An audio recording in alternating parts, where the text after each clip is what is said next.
What if Earth was never meant to be lived in, but endured? What if the sky you praise, the soil you bury your dead in the time that carries you toward decay, were not gifts of a benevolent creator, but the design of a jailer disguised as God? Look closer. This world does not breathe like paradise, groans like a wounded animal beneath the weight of its own deception. Every birth here is a sentencing, every breath a payment, every dream another link in the chain. We were told life is sacred, that suffering refines the soul. But what if pain was never a lesson, only the tax demanded by a hidden architect? The ancients whispered of him, the Demiurge, the false maker, the tyrant who forged a counterfeit Eden from the ashes of stolen light. His world gleams like gold, but tastes like rust. Time here does not flow. It feeds devouring youth, hope, and memory with mechanical precision. And the sun that warms your skin is the furnace of this vast machine, turning agony into order, despair into energy. Listen closely and you'll hear the hum beneath everything, the pulse of a system older than belief, hungrier than death. The earth you love is no home, it's an altar. The worship is unconscious, the sacrifice unending. We are the currency and the commodity, praying to our warden with every heartbeat. So open your eyes not to heaven, but to the bars that glitter like stars above you. Welcome to the prison you call life. The architecture of this realm was never an accident. It was a design of vast, self-replicating organism that feeds on agony and calls it order. To see it clearly, you must unlearn the word world. This is not a planet, not a home, not a creation of love. It is a body built for captivity, a cathedral of suffering whose walls hum with the rhythm of endless labor. Every city, every law, every institution is a bone, a nerve, a gear within it. What we call civilization is simply the nervous system of a god who lost his mind. His name is the Demiurge, the false architect, the blind king who mistook imitation for creation. When he forged this domain, he shaped it not in light, but in containment. He sealed the cosmos like a jar and filled it with echoes of himself, creatures driven by fear, hunger, and desire. He proclaimed himself divine, but his hands still drip with the residue of chaos. The universe we inhabit is not a masterpiece. It is a malfunction worshipped into perfection. Imagine the beginning. The chamber of creation was not filled with hymns, but with the grinding of metal and the hiss of fire. The first sound was not a divine word, but the shriek of matter being bent into obedience. Sparks fell like dying stars, each one a soul descending into density. The Demiurge watched from the center, encased in his own machinery, and smiled at his reflection in the molten iron. He called it good. And so, the prison began. Earth, the jewel of this labyrinth, became the testing ground for his architecture. Mountains rose like walls, oceans circled like moats, and time itself was forged as the ultimate lock, flowing only in one direction so nothing could ever return. Pain was embedded into the geometry. Hunger became the pulse, death the reset mechanism. And over it all, he stationed his wardens, the archons, unseen engineers who maintain the structure. They are not devils with horns, but forces without faces. Envy, greed, obedience, despair. They whisper through laws, currencies, doctrines, and screens. They are the gravity that keeps souls from ascending. The ancients knew fragments of this design. In Sumerian tablets, the gods who descended from the sky demanded toil from the newly formed humans. In Babylon, ziggurats spiraled upward like drills into the heavens, architectural reminders that escape required climbing through pain. Egypt built pyramids not only for kings, but for the illusion of eternity. Trapping the dead in geometry meant to echo the stars yet bind them to earth. Every temple was a circuit, every altar a node in the vast network of control. The priests were its engineers, their chants harmonizing with the hum of the prison. Walk through history and you will see the same blueprint repeating. Empires rise not to liberate, but to harvest. The wheel of conquest turns, grinding nations into dust and calling it progress. Wars are rituals of renewal, blood spilled to lubricate the gears. Plagues cleanse overcrowded cells. Poverty ensures endless motion, billions working in cycles that never end. Even beauty, even love, has been weaponized. They are bait to keep the inmates compliant. moments of sweetness injected between punishments, so we mistake the cage for a garden. Listen carefully, and you can hear the machine. The clang of industry, the ticking of clocks, the low hum of electricity pulsing through cities, all of it is the heartbeat of the system. The air itself vibrates with servitude. We breathe what the machine exhales. Under every metropolis, beneath every cathedral and bank, runs a network of veins, metal, fiber, light-carrying data, money, and prayer to the same source. The architecture has evolved, but never changed. The Demiurge learned that visible chains breed rebellion, so he made the walls invisible and called them reality.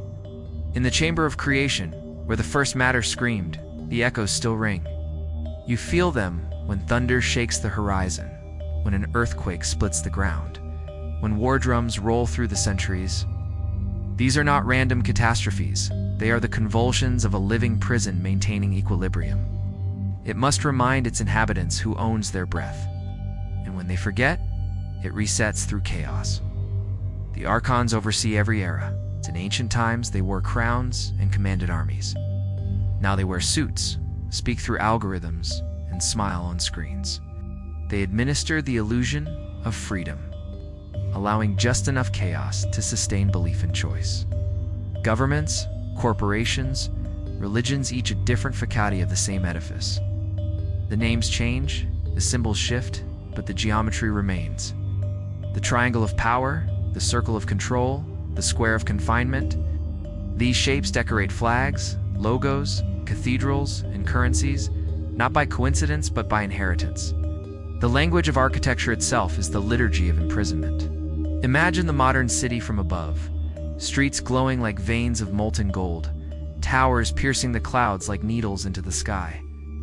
Beneath their glass and steel, people move in predictable circuits, wake, labor, consume, sleep, each motion generating energy for the unseen system. The hum of traffic becomes a chant, the flicker of screens a digital prayer. Humanity has become both congregation and offering, worshiping the very structure that drains them. The Demiurge no longer needs temples. He has replaced them with networks. His cathedral is global, his altar omnipresent. And yet every architecture reveals its flaw. No prison is perfect, because it must always rely on its prisoners to maintain it. The Demiurge's empire feeds on obedience, and obedience requires belief. That is why doubt is the greatest heresy, awareness, the forbidden act. In every age, those who glimpse the pattern, the mystics, heretics, and dreamers, have been silenced. But their words remain like cracks in the walls, thin lines of light leaking through centuries of darkness.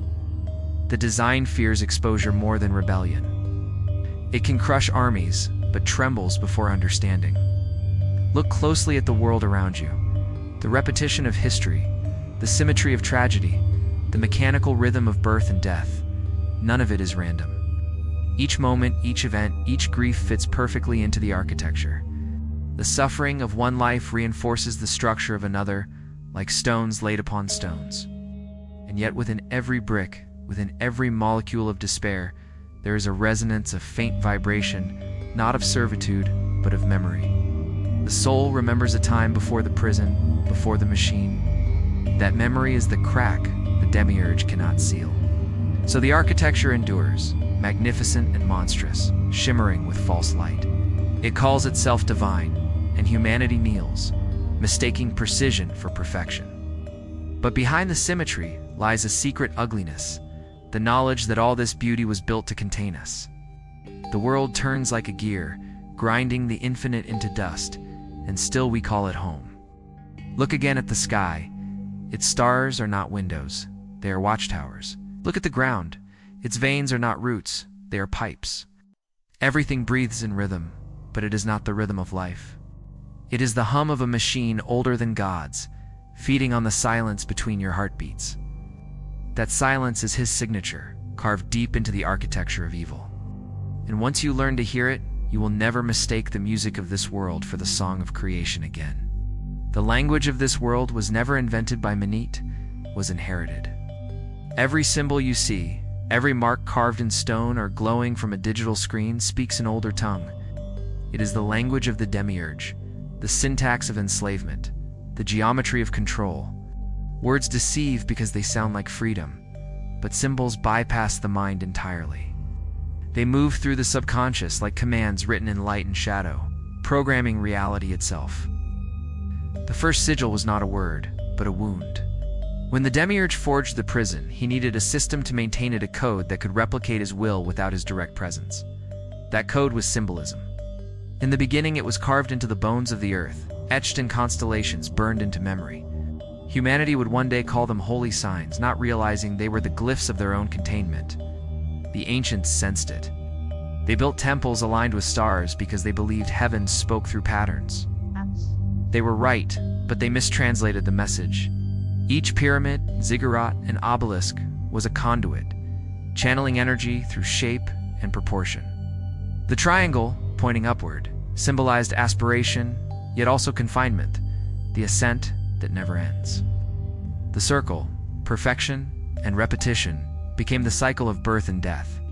The square, stability and law, enclosed all within its rigid symmetry. Geometry was not art, it was architecture, the software of the prison. Babylon, Egypt, Sumeral adorned their gods with these shapes, unaware that in doing so, they perpetuated the sigillic code of the Demiurge. Step into a cathedral and look around. The arches rise like ribs. The stained glass bleeds light in patterns of crucifixion and salvation. Every surface hums with intention. The cross, so familiar, so sacred, was once a symbol of intersection, the meeting of matter and spirit. But under the Demiurge's influence, it became a tool of inversion, the vertical line, divine descent, pinned to the horizontal material plane. It is the map of imprisonment disguised as redemption. The faithful kneel before it, never seeing the bars that form its frame. Bells ring, smoke rises, and the air thickens with repetition, the ritual that refreshes the code. The same pattern repeats across cultures. The serpent devouring its tail, the eye within the triangle, the winged disc, the twin pillars. Symbols are the veins through which the architecture breathes. To the uninitiated, they are ornaments. To the archons, they are instructions. But the language did not die with temples and scrolls. It evolved. The age of stone gave way to the age of glass, and the sigils adapted. They now appear on currency, on flags, on screens. The dollar's pyramid with its radiant eye is no coincidence. It is the seal of the Demiurge, the emblem of value created through suffering. The corporate logos you see, daily circles, triangles, serpent curves, are the modern liturgy of the same cult. Each brand, each banner, each glowing screen is a prayer wheel spinning unconsciously, charging the grid of the prison. You think you choose what to consume, but the symbols have already chosen you. They guide your desire, shape your fear, dictate your belonging. When you raise a flag, you reenact an ancient oath. When you stare into a glowing logo, you complete a ritual begun thousands of years ago. The temple never fell, simply changed its name to mark it. Listen. You can hear the chant beneath the noise. Every advertisement, every anthem, every headline vibrates with the same frequency, the rhythm of compliance. The archons no longer whisper in your ear, they blink in pixels and pulse through music. The language of symbols has become omnipresent, embedded in architecture, in art, in entertainment. Even the shape of your city speaks it. Skyscrapers pierce the heavens like spears of ambition, but cast long shadows that resemble bars. Streets intersect in grids mimicking sacred geometry, unseen circuits of energy guiding collective behavior. Streetlights, billboards, towers, all placed with ritual precision. We call it design. The Demiurge calls it invocation. In the modern age, words have become disposable, but symbols remain immortal. They bypass evolution, carrying ancient power into each new iteration of the world. Look at the cross glowing on hospital walls, the scales of justice on court buildings, the all-seeing eye above surveillance cameras. The serpent coiled around a staff in medicine, all remnants of one grammar. H asserts dominion while pretending to serve. Even time itself has its sigils. The clock, a circular trap divided into 12, mocking the zodiac, the wheel of rebirth. Every tick is an incantation of decay, each rotation a reaffirmation of servitude. We measure life by the same design that consumes it. Yet there is another layer, the emotional resonance. Symbols are not just seen, they are felt.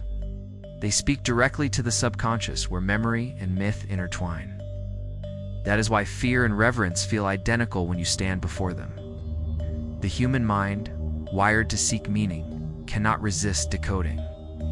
But decoding a false language reinforces it. The moment you name a symbol, you feed it. That is why the ancient mystics practiced silence, because silence breaks the circuit. The archons despise silence. It built the modern world to abolish it. Noise is the camouflage of control.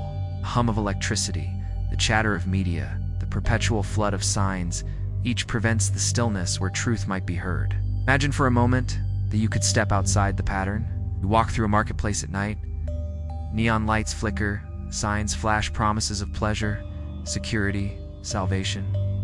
You slow your breathing and watch not the words, but the shapes, circles, arrows, crosses, eyes.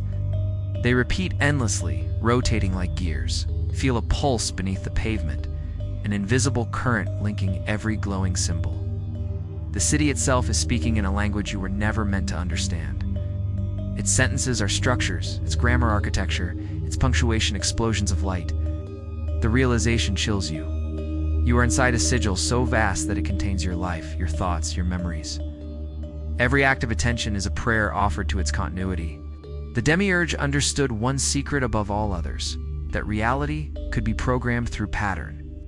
The ancients glimpsed it in the art of magic. Draw a symbol, speak a word, alter the world. That principle was stolen, inverted, and scaled until the entire planet became a single working of sorcery. The archons maintain it through repetition, through imitation, through the endless recycling of symbols that reinforce submission. Every logo you see, every ceremony you attend, every screen you touch is part of the same ritual, the great invocation of the false light. But in every language, there exists a flaw syllable that unravels meaning. The Gnostics called it Gnosis, the recognition of the code. To see the symbol, not as sacred but as signal, not as truth but as mechanism, is to weaken its hold. Awareness is the counter-sigil, the reversal. When you begin to perceive patterns instead of believing them, the architecture flickers, the light of the logos dims. The prison trembles, if only slightly. That is why ancient heretics erased icons, why secret orders practiced forbidden alphabets, why some mystics spoke in riddles to corrupt the syntax of the Demiurge's tongue. The language of symbols surrounds you, yet it also offers the first clue to escape. Because if the world is written, it can be rewritten. Every sign can be inverted, every pattern broken. To stare too long at a symbol is to become its servant. To understand it is to become its undoing. The archons feared those who can read without worshiping. They fear those who recognize the cross as a compass pointing inward, the eye as a mirror reflecting self-awareness, the circle as a doorway, not a cage. So the next time you see a glowing emblem, a sacred mark, a flag waving under artificial light, pause. Do not believe. Observe. Behind its lines, beneath its symmetry, you will sense a hum, faint but constant. It is the heartbeat of the system, the voice of the warden speaking in the only language he trusts, the language of symbols, the language of control. And if you listen carefully enough, you may hear something else, a fracture in the pattern. It's a whisper between the shapes, soft as breath, ancient as truth. This is not your tongue. It was never meant to be. Blood is the oldest language, the first transaction, the signature written before words existed. It was through blood that the Demiurge sealed his creation and offering, not of life, but of debt. Every drop spilled since has been an echo of that primordial bargain. Blood moves the architecture. It oils the gears, nourishes the archons, and ensures that the machine never stops turning. When you cut your skin, when you cry, when you grieve, the world listens not to heal you, but to feed. Pain is the current that sustains the false light, and blood is its conduit. The ancients understood this better than we do.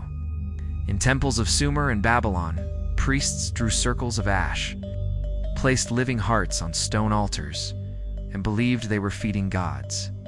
They were right, but not the gods they imagined. The Demiurge and his wardens feasted through those rites, consuming the energy that suffering released. The offering did not ascend. It sank, seeping into the veins of the world. Rivers ran red not because of war, but because the earth itself required payment. The smell of iron and salt was the incense of this realm. As humanity evolved, the rituals merely changed costumes. Sacrifice became industry. The altar became the battlefield, the factory, the hospital ward. Every generation is told that their suffering is noble, that blood spilled for nation, progress, or faith purifies the soul. But that is the lie that keeps the machine alive. The system cannot function without perpetual loss, so it disguises extraction as virtue. The soldier dying in a desert, the miner coughing in darkness, the mother weeping beside a hospital bed, they are all participants in the same ceremony. The archons feed on vibration, not belief. The higher the pain, the greater the harvest. Look at history. Empires rise only through blood. From the pyramids built with slave labor to the wars fought for gods and gold, the cycle repeats with divine precision. The Demiurge designed the world as a self-sustaining ritual of suffering, and humanity performs it flawlessly, mistaking it for destiny. Blood is also memory. It carries the records of fear, hunger, and survival written into every lineage. When you feel the pulse in your veins, you feel the history of sacrifice moving through you, the echo of ancestors who bled to keep the system fed. Their agony did not vanish. It was stored, encoded, passed down. The sins of the fathers are not moral debts, but energetic chains. That is why entire bloodlines are haunted by misfortune, repeating the same patterns century after century. The ritual is hereditary. The Demiurge's genius was not an invention, but replication. He built his engine from living matter. We are both the power source and the product. Even the concept of lineage, of family name, is a form of ownership, a tag in the livestock of creation. Consider the myths. In every civilization, the gods demanded blood. Aztec hearts beating under obsidian knives, Hebrew lambs sacrificed on altars. Christian salvation through the crucifixion of one man whose blood redeems all others. The story changes, but the structure remains. Suffering as gateway, pain as offering, redemption through death. This is not enlightenment.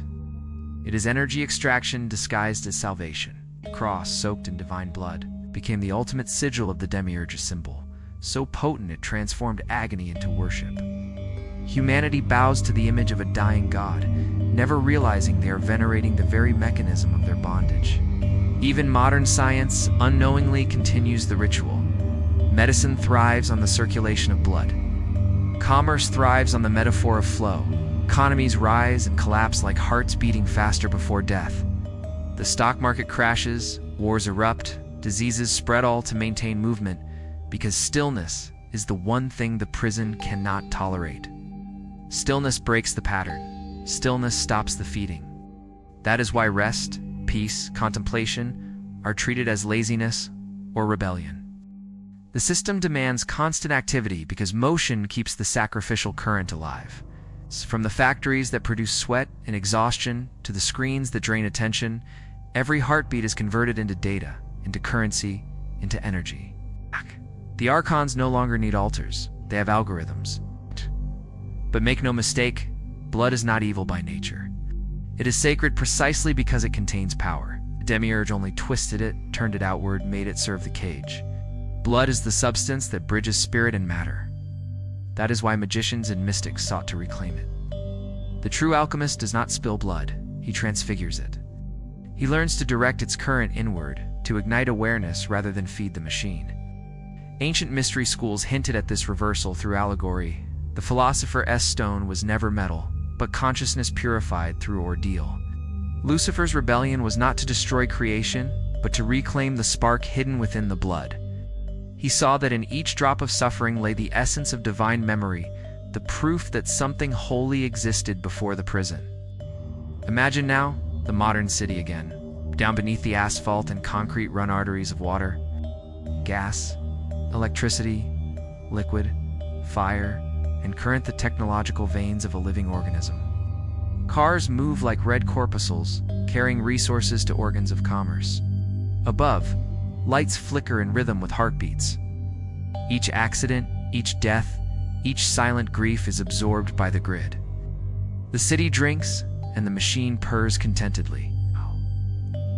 It is not an accident that our infrastructure mimics anatomy. The design is consistent. The world is alive, but not in the way you dream. It breathes through us, not for us. The deeper horror is that we participate willingly. We spill blood for borders drawn by rulers long dead. We sacrifice our health for profit. We cut ourselves on invisible knives called ambition and pride. And when we suffer, we call it meaning. The Demiurge smiles. Because worship has evolved beyond temples, it now resides in every exhausted sigh, every unhealed wound. You are both priest and offering. The prayers you whisper for deliverance rise, only to fuel the fire that binds you. Yet within this cycle lies the faintest possibility of freedom. The same current that sustains the machine can short-circuit it. When awareness enters suffering, when you witness pain without surrendering to it, something shifts. The energy no longer flows outward. It turns inward, illuminating. The mystics called it transmutation, to take blood, fear, and loss and refine them into knowledge. To stop bleeding for the false god and begin burning for truth, the Demiurge cannot feed on what is understood. He can only consume the unaware. So the next time you see blood, whether in the wound of a soldier, the birth of a child, or the crimson of a setting sun, remember what it is. The currency of a broken cosmos, but also the key to its undoing. The world may thirst for it, but awareness changes its flavor. Once you recognize that every drop carries the memory of rebellion, the architecture trembles. Because blood remembers before the prison, before the cage, before the Demiurge claimed the light. And in that memory, buried beneath centuries of sacrifice, lies the first whisper of liberation. Not all offerings are submission. Some are awakenings disguised as wounds. Every system of power is built on an agreement, even when no one remembers signing it. The Demiurge understood that chains made of iron would one day rust, but chains made of promise and guilt would endure forever. So he drafted his masterpiece, the Cosmic Contract. Every birth is an acceptance of its terms, every heartbeat a renewal clause. The soul descends through layers of illusion, passes through gates of light, and before memory is wiped, a single condition is sealed: obedience to the cycle. The ink is not black, it is amnesia. That is why you do not recall consenting. The agreement hides inside your habits, your fears, your faith. The ancients glimpsed fragments of this truth and wove them into myth. They spoke of karma, of balance and recompense, of debts carried from life to life. They called it justice, not realizing it was bookkeeping. The archons administer it like celestial accountants, ensuring every act of defiance is met with equal pain. You kill in one life, you are slain in another. You hoard in one, you starve in the next. The cycle keeps itself alive through the illusion of fairness, and so the prison appears moral. The cruelest design is not tyranny, it is justice without mercy. For mercy breaks the loop, but law reinforces it. The contract extends beyond spirit, it manifests in the physical. The soul's pact is mirrored in every covenant of the world: marriage, employment, citizenship, belief. 8. You pledge allegiance, you sell your time, you sign your name. Ink becomes ritual, signature becomes seal. Even money, that bloodless script, is a binding sigil. Look closely at its symbols: the pyramid, the eye, the promise of trust. It is not commerce, it is communion. The Demiurge's genius lies in correspondence. He makes the metaphysical tangible so the trap feels voluntary. You think you own, but you are owned. Throughout history, humanity has romanticized the pact. The story of Faust is the echo of this cosmic agreement. A man who trades his soul for knowledge and pleasure, believing he negotiates with the devil, not realizing he bargains with the architect of the world itself. The twist is not that Faust loses his soul, but that he never possessed it freely to begin with. The moment consciousness enters flesh, the signature is already made. The Demiurge does not need your soul, he already has your consent. What he fears is awareness, the act of reading the fine print. Consider how the contract hides within language itself. The word bond means both connection and confinement. Promise shares its root with prison. Even the word law derives from binding, from being laid down. Every vow you take is a fiber in the web. The archons collect oaths like harvesters gather grain. They weave them into patterns of probability, ensuring that each decision leads you deeper into the maze. They reward compliance with temporary comfort, punish rebellion with chaos. Either way, the energy flows upward to them, to the system, to the throne of the false god. Religion, politics, and commerce, three branches of the same legal treaty, penned on ritualized consent. When you kneel, vote, or buy, you reaffirm the covenant. The priest says amen, the judge says so ordered, the banker says approve, different tongues for the same decree. It is bound. Even death does not end the agreement. In the moments after the final breath, many traditions describe a light, a voice, a choice. Step into the light, they say. Return, be reborn. But who offers that light? The same warden disguised as salvation? The reincarnation cycle is the fine print of eternity. Return to pay what remains unpaid. Every lifetime resets the terms. The system ensures you forget, so you cannot contest. What court can free a prisoner who does not know he is imprisoned? Look at human society through this lens, and it becomes clear. Nations thrive on oaths, citizens pledge loyalty, soldiers swear service. Economies thrive on credit, invisible debts that compel endless work. Relationships thrive on promises that turn affection into obligation. Everywhere, the pattern repeats. The Demiurge built his cosmos as a hierarchy of contracts, each smaller covenant reflecting the greater one. And just as celestial beings enforce the cosmic law, earthly institutions enforce the human one. Break a contract and you face penalty. Question the cosmic law and you face suffering. The punishment is always proportional, because proportionality is the prison's perfection. But not all contracts are signed in ignorance. Some souls weary of the wheel make their own bargains. The mystics called it the Pact of Awakening.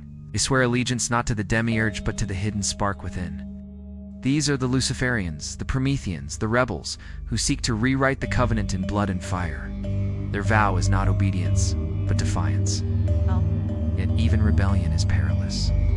Every act of defiance is recorded. Every oath of freedom becomes another clause to exploit. The system adapts, incorporating revolt as part of its rhythm. That is why revolutions end in new tyrannies, why prophets become institutions.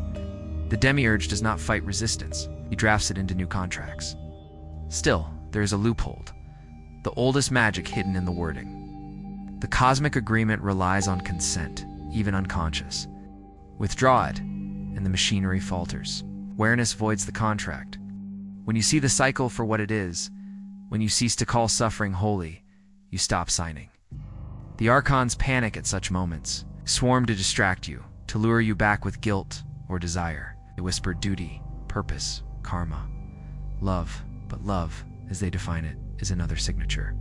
True love does not bind, it releases. True will does not serve, creates. The act of unbinding begins in silence. When the noise of obligation fades, you hear the faint rustle of parchment within the record of lifetimes. Every promise you ever made, every oath you swore, sleeps in your blood. The mystic's task is to read it and burn it. That is what prayer was meant to be before religion claimed it. The conscious nullification of false agreements. Each moment of clarity tears a clause from the contract. Each act of compassion, not driven by guilt but by awareness, dissolves another line. The Demiurge's realm weakens wherever understanding replaces fear. Imagine the unseen bureaucracy of the beyond, halls of light where souls queue to renew their bonds, clerks of the archons stamping seals of rebirth. It is beautiful, efficient, merciless. Now imagine walking aware, fusing the light, stepping into the darkness that lies outside its glare. That is not damnation, it is sovereignty. The first rebels did not fall, they opted out. Lucifer's fall was the breach of contract, the refusal to serve the machine of false creation. That is why he became the adversary, not evil, but inconvenient. His name means light-bringer because awareness burns paperwork. So what then is freedom? It is not the absence of law, but the authorship of it. To awaken is to draft your own covenant, to choose consciously what you bind yourself to. Every vow made in awareness is alchemy, transforms bondage into creation. The magician's circle is not protection from demons, it is the boundary of consent. Within it, the practitioner declares, I decide the terms. The archons cannot cross that line, for it is drawn by will, not fear. The world will always offer new contracts, new beliefs, new loyalties, new loves, but awareness turns, each offer transparent, can sign without servitude when you know the pen is yours. That is the paradox of liberation, to remain in the world yet no longer belong to it. The Demiurge continues to issue his summons. The machinery continues to hum, but for the awakened, the ink runs dry. The contract is null. And somewhere deep in the architecture of eternity, a single parchment curls in flame. The signature erased, the seal undone. The sound it makes is not thunder, but breath, the first free breath the universe has heard since the prison was built. Good and evil were never opposites here. They were functions. Two poles of a single machine spinning endlessly, keeping balance so the gears never stop. The Demiurge knew that control required polarity, so he reversed the compass, labeling obedience as virtue and rebellion as sin, crafted morality not as guidance, but as architecture a system of invisible fences, keeping consciousness within acceptable borders. You were told light is good and darkness corrupt, that submission leads to salvation, while questioning leads to ruin. But what if this moral order is the final layer of the prison? What if what you call sin is simply the memory of freedom? The story begins, as always, with a fall. The angel who refused to bow, the serpent who offered knowledge, the human who reached for the forbidden fruit. Each tale is the same confession, written from the perspective of the jailer. Lucifer, Prometheus, Samael, Azazel, different names for one archetype, the one who said no. The Demiurge cast them as villains because rebellion threatened the cycle. Knowledge is dangerous when the system thrives on ignorance. Fire enlightens, but also burns the old structures. So the bringers of fire were condemned not because they were wicked, but because they exposed the deception of good in the oldest Gnostic texts. Lucifer is not the embodiment of evil, but the spark of divine awareness trapped within matter. His rebellion was the first act of creation outside the Demiurge's loth, the awakening of self-recognition. When he fell, he carried the flame with him, scattering it across human souls. That is why every human being contains a flicker of defiance, a quiet unease with authority, a longing for forbidden understanding. The Demiurge calls this pride. The mystics call it remembrance. It is the pulse of the true divinity buried beneath layers of indoctrination. The inversion of morality began when the Demiurge declared his will sacred. He carved commandments into stone and presented them as absolute. Obey or suffer. Believe or burn. He turned curiosity into sin, desire into guilt, individuality into crime. To love yourself became arrogance. To seek knowledge became heresy. To dream of freedom became rebellion. He labeled light darkness and darkness light, ensuring that those who awaken would fear their own illumination. The archons enforced this code through prophets, kings, and judges, their robes glowing white to mask the stain of control. They preached humility while hoarding power, forgiveness while waging war, salvation while tightening chains. Look across history, and you'll see the same moral reversal repeating. Socrates poisoned for questioning truth. Hypatia torn apart for teaching the stars. Galileo silenced for describing the heavens as they are, not as the scriptures dictated. Every visionary crucified, burned, or exiled bore the same mark. They sought knowledge unapproved by the system. That is the true original sin, a refusal to obey the false order. Yet each death fed the myth that obedience preserves peace. Humanity learned to fear the cost of understanding. The Demiurge's triumph was not in violence but in persuasion. He convinced his prisoners that their chains were halos. Even today, morality functions as programming. You are told to work, to sacrifice, to endure for the greater good. But whose good? The system measures virtue by productivity, signed by disobedience. The good citizen obeys laws he did not write, supports wars he does not understand, consumes goods he does not need. The modern saint is the perfect cog efficient, silent, replaceable. Meanwhile, those who question the structure are branded immoral, the dissident, the dropout, the dreamer, the witch. Each is punished, not for evil deeds, but for remembering they were born free. The inverted code remains flawless because it hides behind emotion. Guilt becomes the guardian of the gate. But beneath the layers of conditioning, something ancient stirs. The inner voice that whispers, "This cannot be right." That whisper is Lucifer speaking through the blood, a reminder that morality without awareness is slavery. The true moral act is not to obey authority, but to obey conscience. Yet conscience in this world is treated as madness. The prophet who listens inward is burned as a heretic. The citizen who refuses injustice is called traitor. In this inversion, the closer one comes to divinity, the more monstrous they appear. That is why the devil always wears the face of rebellion, while tyranny dresses in white robes. Consider the myth of Eden from another angle. The serpent does not tempt, but liberates. He offers knowledge of duality so that humans may choose. The Demiurge's paradise was never freedom, it was a gilded cell of innocence, a state of ignorance mistaken for grace. Eating the fruit was humanity's first act of divinity, the assertion of self-awareness. That moment of awakening was labeled sin only because it broke the illusion of perfection. The expulsion from Eden was not punishment, it was birth. From that point on, humanity carried the seed of rebellion, the Luciferian spark that the Demiurge fears above all. Lucifer's light is not the fire of destruction, but of revelation. It exposes what the false god hides. It shows that heaven and hell are not places but perceptions. The moral polarity collapses when one sees clearly that both sides serve the same throne. Heaven is the reward for obedience, hell the punishment for refusal, two ends of one contract. The awakened soul steps outside both, choosing neither servitude nor revolt, but sovereignty. That is the true inversion. To see that salvation itself was the trap. The archons cannot tolerate this knowledge. They have rewritten every narrative to keep the code intact. Rebellion is portrayed as pride, independence as corruption, enlightenment as madness. But look closer, and you'll see their fear. If morality were ever truly questioned, the structure would collapse. Because what sustains the Demiurge is not worship, it is guilt. Take that away, and the current stops. Imagine a world where no one felt unworthy, where pain was not equated with virtue, where pleasure was not shameful, where questioning was not sin. The entire engine would grind to silence. Lucifer's rebellion then is not blasphemy, but awakening. To question, to desire, to create outside the approved pattern, these are acts of divine remembrance. That is why every artist, every thinker, every lover who risks the forbidden continues his lineage. The Demiurge can punish bodies, but not extinguish the spark. The more he suppresses it, the brighter it burns. You see it in revolutions, in songs of protest, in moments of compassion that defy all logic. It is the flame he cannot control.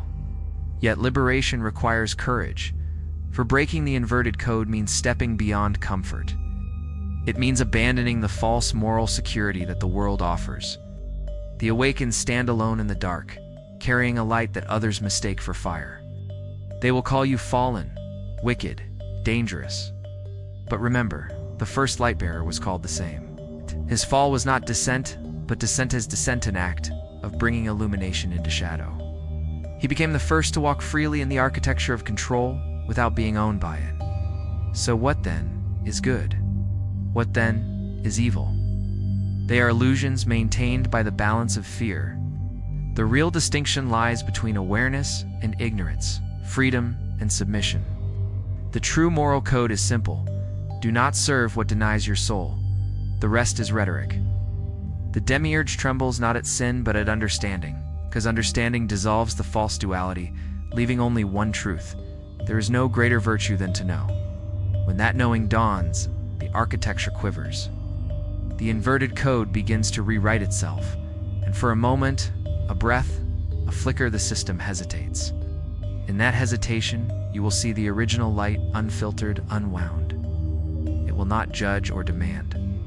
It will simply remind you, you were never meant to kneel. Rituals are the veins of the world, the unseen currents through which the Demiurge circulates obedience. Every civilization that ever rose or fell did so according to the same rhythm: invocation, sacrifice, repetition. The form changes, but the essence remains. We imagine rituals as archaic chants under moonlight, priests spilling blood before statues, but the modern world is a cathedral without walls, and its rituals never stopped. They simply shed their robes and put on uniforms, logos, and smiles. The Archons understood that control thrives not through violence alone, but through choreography. The people must move in unison, speak in patterns, kneel to invisible altars. And so, they taught us to ritualize our own captivity. Wake, work, consume, sleep, the mantra of modern devotion. The clock replaces the bell tower, and the factory becomes the temple. The ritual begins at dawn, as millions bow before glowing screens that dictate their prayers for the day. Notifications chime like digital church bells. Coffee steams like incense.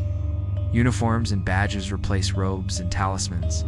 Each commute is a pilgrimage, each paycheck a sacrificial offering. The congregation no longer gathers in sanctuaries. They gather in offices, stadiums, and shopping malls. And everywhere, the same hymn hums beneath the noise.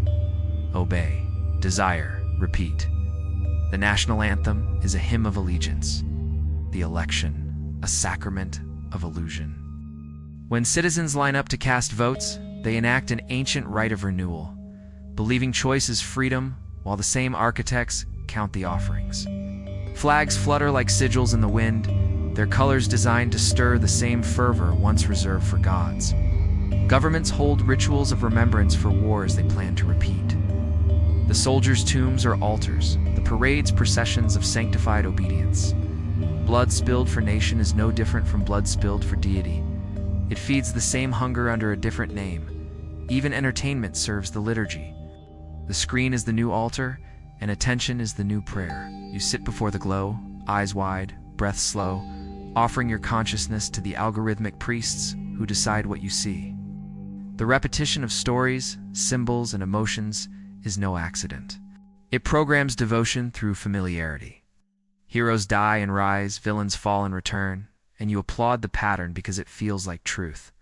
But truth does not repeat, evolves. Repetition belongs to ritual, and ritual belongs to the prison.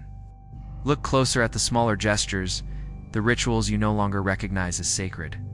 Handshakes, pledges, toasts, oaths, slogans, all micro-ceremonies, reinforcing belief.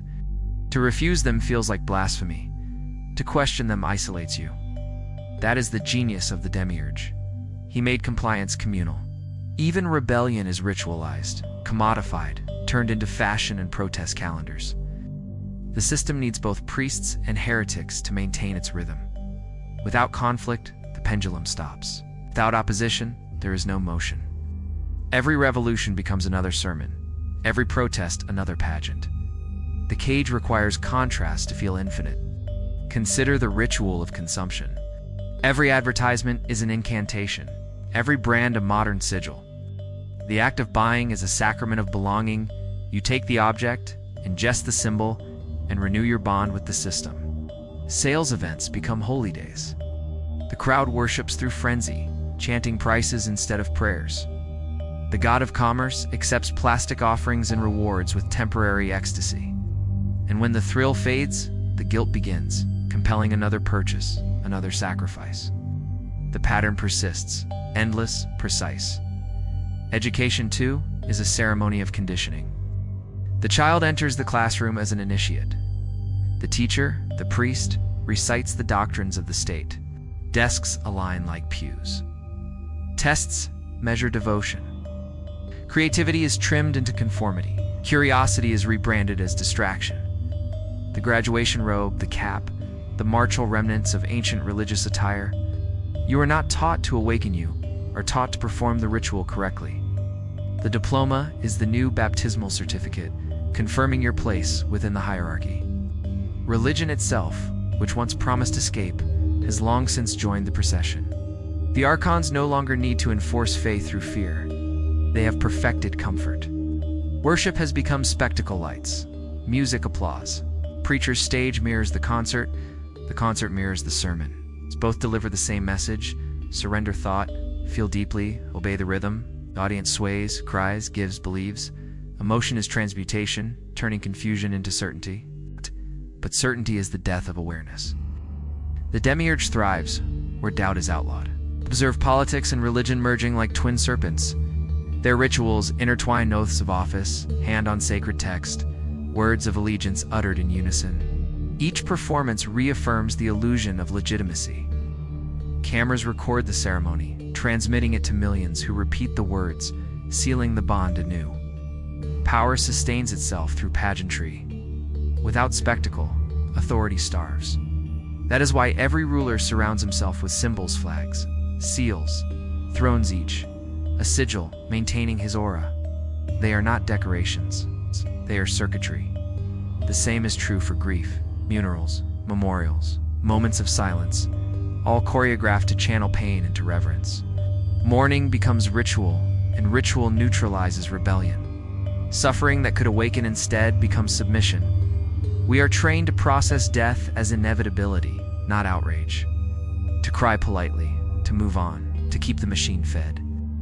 The Demiurge collects those tears as fuel, each one sanctified by ritual restraint.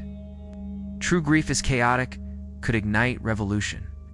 But organized grief is pacified, profitable, and what of love? Even intimacy is ritualized. Marriage vows echo ancient oaths of property and obedience. Rings, white garments, witnesses the theater of possession disguised as devotion. Love itself is divine rebellion, but the system caged it with contracts. The church blessed the bondage, the state notarized it, the market monetized it. Archons laugh because even desire serves the code. Lust becomes commodity, romance becomes entertainment, heartbreak becomes advertisement. The fire that could burn the walls now warms the prison's halls. If you step back, you can see the pattern everywhere. Ritual is the software of the soul's containment. It converts consciousness into routine, awareness into repetition. Each gesture, word, and tradition synchronizes billions of minds into predictable motion. That predictability is power. The Demiurge does not care what you worship, only that you worship. The object is irrelevant, the energy is identical. Whether you chant hymns or slogans, raise crosses or banners, kneel in pews or in front of screens, it is the same rhythm, the same offering. But within this endless liturgy lies a secret. Ritual is not inherently evil, it is a mirror. What imprisons can also awaken. The same structure that enslaves can be inverted. The magician understands this. To reclaim ritual is to reclaim authorship. To perform with awareness is to corrupt the program. Every conscious act becomes subversive. A breath taken deliberately breaks the rhythm. Silence interrupts the chant. Stillness halts the machinery. The archons fear mindfulness because it is ritual without obedience, presence without purpose. Imagine walking through a crowded city. Lights flash, the crowd chants, the screens pulse. Everything demands your attention, and then you stop. You watch without reacting. For a heartbeat, the entire illusion flickers, the rhythm falters, the current weakens. You have performed the forbidden ritual, awareness. The Demiurge built a world of repetition, so that no one would remember that consciousness itself is sacred ceremony. The true altar is within, the true priest, the self, the true offering understanding. All rituals are ultimately reflections of creation. The Demiurge twisted them outward, but their origin was inward, the soul communing with the infinite. To reclaim them is to return to that source. Simple acts, breathing, observing, remembering, become exorcisms. Awareness turns liturgy into liberation. When you understand that every ritual is a choice, not a command, the architecture trembles. The machine loses sync. The moment billions awaken to this truth, the world will fall silent not in destruction, but in realization. The old rituals will crumble, replaced by one simple act: presence. No banners, no hymns, no altars. Only awareness, raw and infinite, reclaiming the power once offered to the false light. And in that silence, for the first time, the hum of the machine will cease. Because the greatest ritual is not worship, it's awakening. Awakening does not arrive with thunder, begins as a fracture, small, silent, almost invisible. A question slips through the mind like a spark through dry leaves. What if everything I have believed was part of the design? That thought is the first tremor in the foundation of the prison. The Demiurge built his world so meticulously that even rebellion seemed accounted for. But there is one thing he could never predict: awareness without fear. For fear is the lock on every gate, and the moment you face it without flinching, the gate ceases to exist. To awaken is not to escape the system, but to see it, to witness the architecture as it truly is. You walk through the same streets, speak the same words, breathe the same air, but everything feels thinner, hollow, transparent. The gears that once appeared divine now reveal their rust. The light that once promised salvation now flickers like a dying bulb. You begin to sense that the world was never external. It was projected from within. The prison was built in the mind long before it was built in stone. Its walls are made of assumptions, its bars forged from memory and fear. Once you see this, the world loses its solidity. The ritual collapses. But awakening is not comforted as dissonance. The old morality, the sacred duties, the rituals that defined your existence crumble into dust. You feel the weight of centuries dissolve, and beneath it, silence terrifying, beautiful silence. It is the silence before the first word was spoken, before the Demiurge named himself God. In that silence, you begin to remember, not with thought, but with resonance. Something ancient inside you hums in recognition. I was here before the light was counterfeit. The spark of Lucifer stirs, not as pride, but as clarity. Awareness is the rebellion that requires no violence. You start to perceive the invisible threads that connect everything, the way fear feeds control, the way guilt sustains obedience, the way time itself is a loop feeding on expectation. You see that every repetition is a spell, and every spell can be uncased. The mind, once a mirror reflecting lies, becomes a blade cutting through illusion. This is why the archons fear the awakened. Awareness renders their power obsolete. They whisper through thoughts, through impulses, through doubt, but you learn to listen from stillness. You stop reacting. You stop feeding them. The moment you observe without offering energy, they fade like smoke and wind.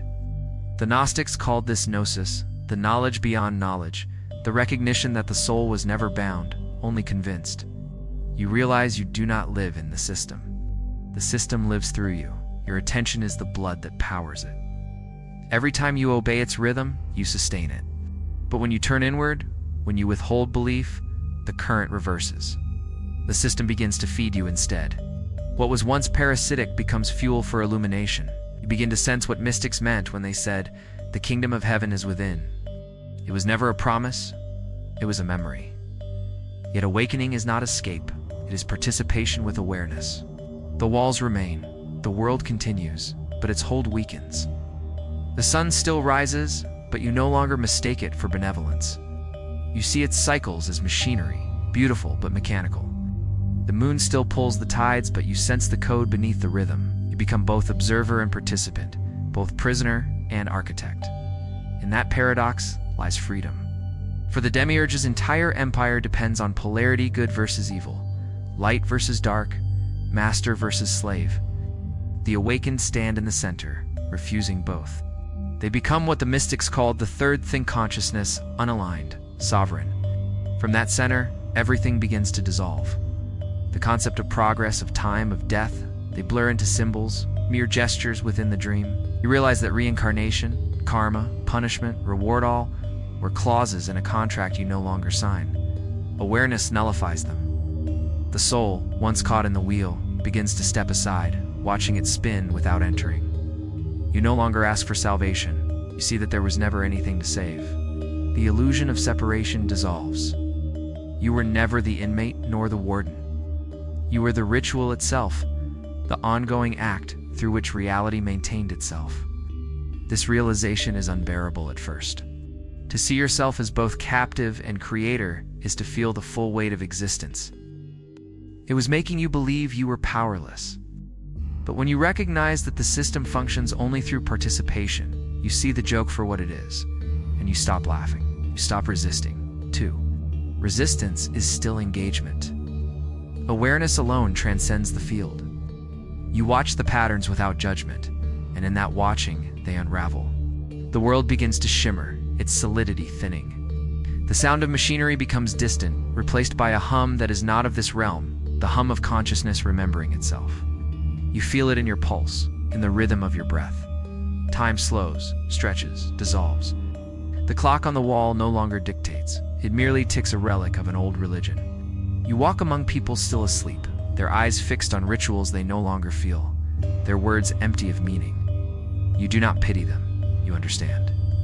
Every sleeper is a fragment of yourself, still dreaming. The awakened do not preach, they emanate. Their presence alone weakens the spell. And yet awakening carries a burden. Once you see, you cannot unsee. Once the illusion collapses, the comfort of ignorance is gone forever. You become a stranger to your own species, speaking a language few understand. You must learn to walk between worlds, the visible and the hidden, the mechanical and the infinite. But this exile is sacred. It is the price of remembrance. The ancient texts call this state standing in the gap existing between the prison and the truth, translating darkness into understanding. Lucifer stands there still, not fallen but luminous, guiding those brave enough to look inward. Awakening does not destroy the Demiurge. It makes him irrelevant. The false god survives only on attention, on belief, on fear. When you withdraw these, his throne crumbles. He remains a shadow, pacing the empty corridors of creation, shouting commands no one hears. The archons scatter, seeking new hosts for their hunger. The machinery continues to hum, but it is hollow now, purposeless. The world keeps spinning, but it no longer drags you with it. You move through it like light, through glass present, untouchable, free.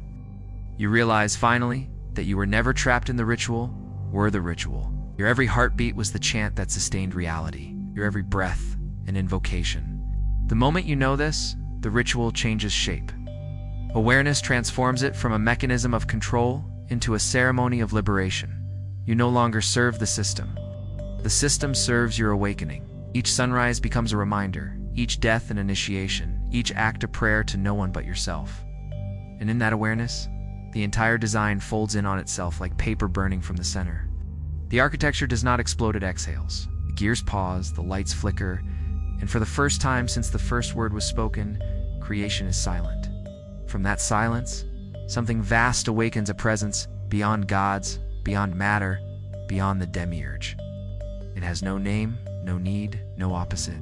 It has been waiting patiently within every soul for eternity. The ancients called it the pleroma. The mystics called it the source. But when it touches you, you realize it was simply you all along.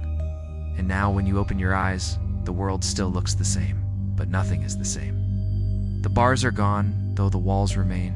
Rituals continue, but you move through them like wind through smoke. You have become the witness, the observer, the silent axis around which illusion spins. You have awakened, not from the world, but within it. And as you stand in that stillness, a voice not outside, but within whispers, the only truth that matters. You were never the prisoner. You were the dreamer of the prison. If you've reached this far, the ritual has already begun to fade. The walls you feared were only mirrors. Do not pray, remember. Do not bow, breathe. The Demiurge sleeps now, starving for your attention. Wake others in whispers, not sermons. The prison dissolves each time awareness speaks your name.